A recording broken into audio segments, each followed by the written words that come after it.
E o Brasil se tornou o terceiro maior destino de investimentos chineses no mundo e o primeiro fora da Europa. Em 2024, dezenas de projetos em diversos setores atraíram 4,2 bilhões de dólares em investimentos aqui no Brasil.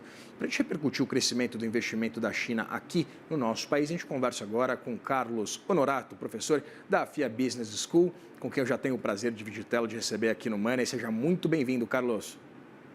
Olá, Vitor. Muito bom dia. Prazer em falar com os colegas da CNN. O prazer é nosso. Carlos, queria começar entendendo que setores, principalmente, são esses que têm como alvo, né, esses investimentos chineses, ou melhor, esse interesse por parte dos chineses e os motivos exatamente por trás desse incremento, né, do ponto de vista de aportes e investimentos aqui no Brasil. A China tem um princípio de um desenvolvimento de um olhar de longo prazo, né? E principalmente de conectar setores de investimento que ela faz aqui ligados ao que ela precisa lá para manter a economia funcionando, né? Então, ela já tem entrado muito fortemente aí no setor de energia, né? Uma parte dessas privatizações de hidrelétricas, ela tem entrado no setor de equipamentos, no setor de suprimentos para o agro, né? Suprimentos de equipamentos técnicos, né? A gente está vendo uma entrada muito forte aí no mercado de veículos elétricos e também no setor de logística, né? Então, acho que são os principais segmentos e também traz com ela, nesses investimentos aí, um pouco da tecnologia chinesa, né? A gente vai começar a ver cada vez mais produtos chineses e principalmente o capital e os mecanismos de financiamento por meio de bancos chineses, que acabam sendo uma ótima alavanca para quem precisa de crédito, às vezes internacional, para investimento, usa o banco chinês como um mecanismo de investimento aqui dentro. Mas tudo dentro de uma estratégia chinesa de ocupar mais o espaço para as necessidades que ela tem lá dentro.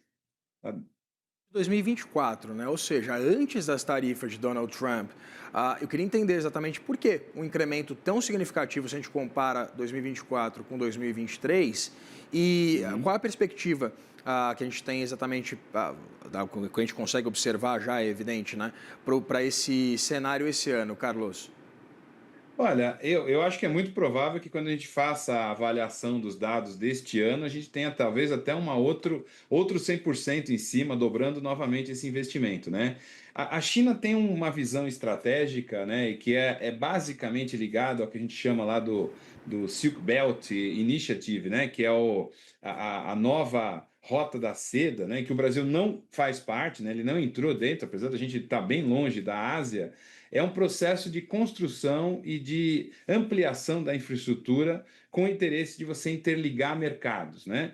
E ele está chegando, numa certa medida, à América Latina. Quer dizer, você tem ali na parte da Colômbia e do Peru ali iniciativas de construção de portos, a tentativa de fazer uma ferrovia, tudo mais.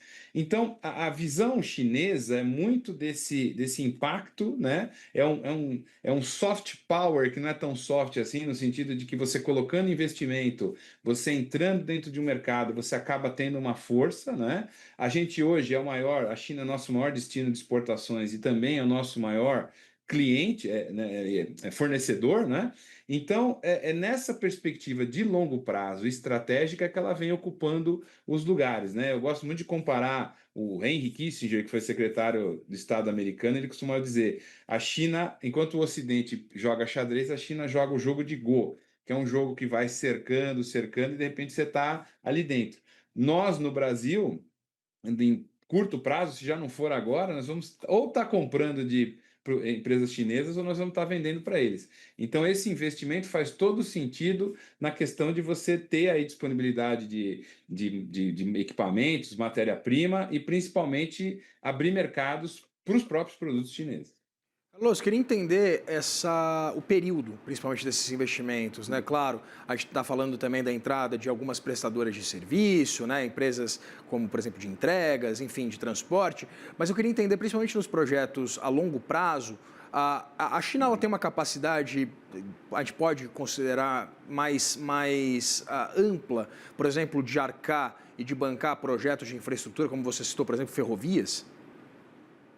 Vamos imaginar como funciona o capitalismo chinês, né? Entender como funciona o capitalismo chinês, que é um capitalismo, né? Por incrível que pareça. Eles têm um superávit gigantesco na balança comercial. Para ter uma ideia, eles têm de superávit o que o Brasil tem de reservas, né? Coisa de 360, 370 bilhões. O câmbio deles é desvalorizado, né? E o mecanismo que ele usa internamente para poder investir em infraestrutura é usar os bancos. Então, tem o Banco da Construção da China, o Banco da Indústria da China e tudo mais.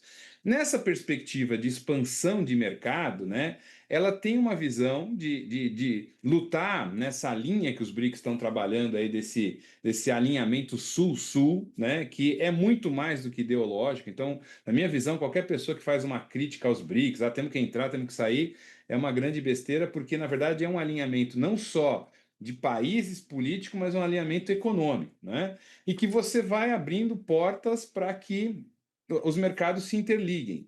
Então, dentro dessa perspectiva, o que não falta na China são recursos, né? E aí ela também tem que destinar uma parte do que ela tem ali de estoque de capital para outras regiões, porque se ela jogar tudo isso dentro da economia chinesa, corre o risco dela até gerar uma inflação ali dentro, né?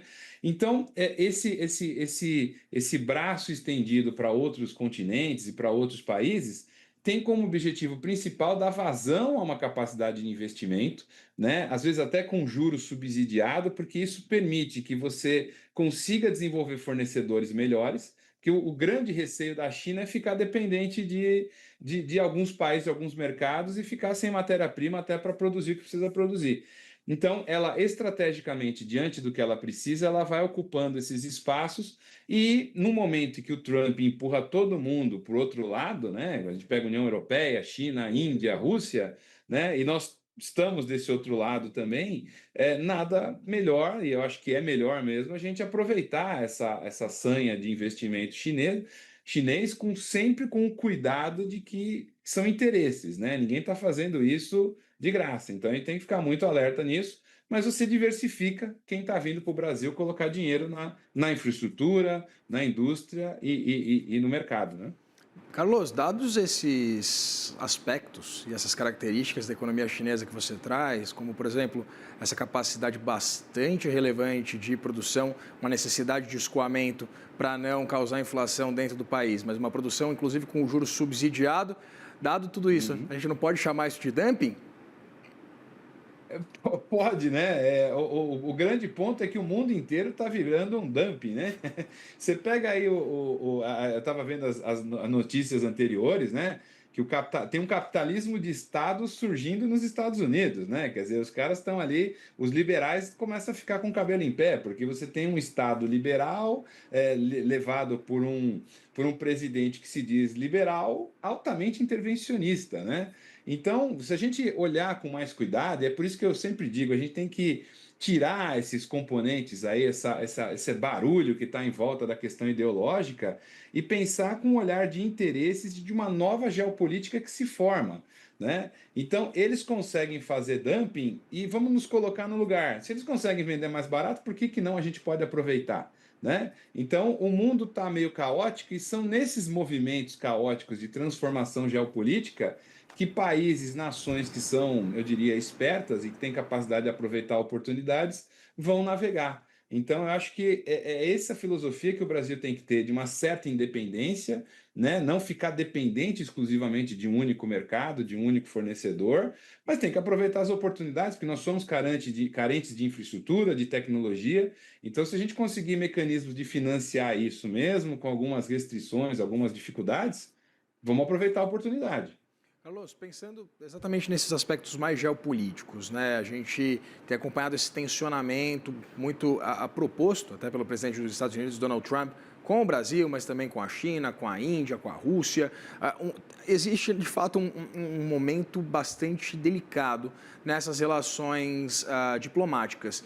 Queria entender a possibilidade de uma aproximação maior do Brasil com a China impactar também essa relação do ponto de vista comercial com os Estados Unidos, né, dada esse perfil bastante, enfim, né, peculiar, vamos achar uma palavra, de Donald Trump.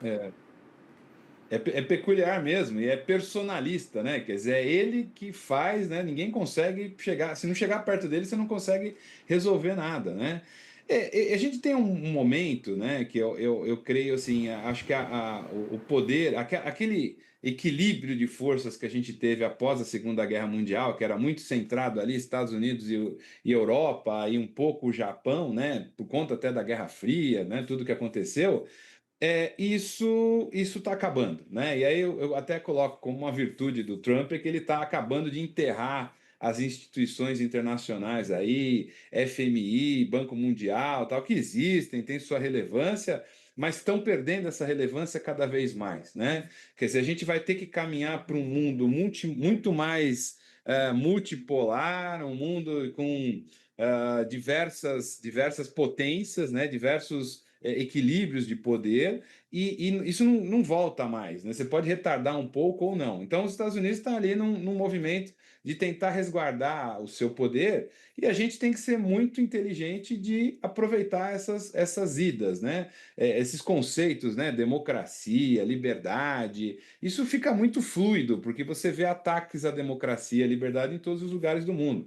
Então, a gente tem que ser muito cuidadoso, né, ter uma postura que, na minha visão, tem que ser o máximo independente possível, mas como dizem os grandes mestres aí das relações internacionais, países não têm amigos, eles têm interesses. Então, nessa perspectiva, a gente tem que ver os nossos interesses e navegar, mesmo tomando alguma tarifa pelas costas, né? Quer dizer, a gente nunca participou ou participou muito pouco de guerras, tudo mais, a gente está vivendo um conflito, nós estamos sendo atacados, né? Não temos razão nenhuma para receber 50% de tarifas. Então a gente tem que gerenciar isso e driblar isso da melhor forma possível. Pensando exatamente nesse papel das instituições multilaterais, a gente tem acompanhado essa incursão do governo brasileiro na OMC, né, Carlos, mas com essa leitura fática, né, que a OMC está completamente esvaziada, sem qualquer tipo de capacidade de ação prática. Queria entender exatamente uma leitura sua sobre isso, né? Sobre esse enfraquecimento, por exemplo, de organizações como a OMC, que serviriam para agir como uma balança em momentos de tanta fervura como esse, né? A OMC, assim como outros organismos dentro da ONU, né, que nasceram aí nesse contexto, ela tem um problema, por exemplo, que para você aprovar certas mudanças globais, você precisa de 100% de aprovação, né? Não é questão de maioria, é questão que todos os países associados precisam concordar com aquilo, né? E quando você tem um mundo multipolar, em que você tem ali a Rússia, né, como o inimigo número um de toda a Europa, a União Europeia. Você tem um enfraquecimento muito grande da Inglaterra, do Reino Unido, depois da saída do Brexit, né? Você tem os Estados Unidos também, que, de uma certa forma, o Trump tira dessas organizações. Então, infelizmente, acaba sendo um palco, né? Você acaba formalizando, mesmo sabendo que não vai dar em nada, você tem que entrar na OMC, você tem que entrar com um registro, né? Você tem que entrar com uma demanda, né? Alguma coisa do gênero. Enfim, elas estão perdendo a relevância. É óbvio que é trágico numa certa medida, porque elas que davam um certo equilíbrio, né, às negociações comerciais, assim como a ONU teoricamente dava algum equilíbrio. Então, a gente vai passar por um momento em que você vai ter uma descontinuidade dessas agências, que pode até continuar existindo, mas perderam muito da relevância. E para descobrir o que vai vir novo, né? E a gente ainda não sabe o que vem de novo e quando vem novo, né? E em momentos como você tem essa transição geopolítica, há muitos economistas, historiadores que dizem que a gente vai ter conflito, vai ter guerra, né? Pode ter muita encrenca. Então, essa fase, é o que eu costumo dizer, a gente tem que se equilibrar, tem que usar muito de inteligência, eu diria inteligência competitiva, inteligência de negócios, e se equilibrar nessa transição, porque contar que organismos como esse vão ter algum papel de relevância, na minha opinião, eu acho que não tem mais. Conversei aqui com Carlos Honorato, professor da FIA Business School. Agradeço muito, Carlos, pela disponibilidade de conversar com a gente aqui no Money. Poxa, foi um grande prazer, um abraço a todos, boa sexta-feira e bom fim de semana. Prazer foi nosso. Abração.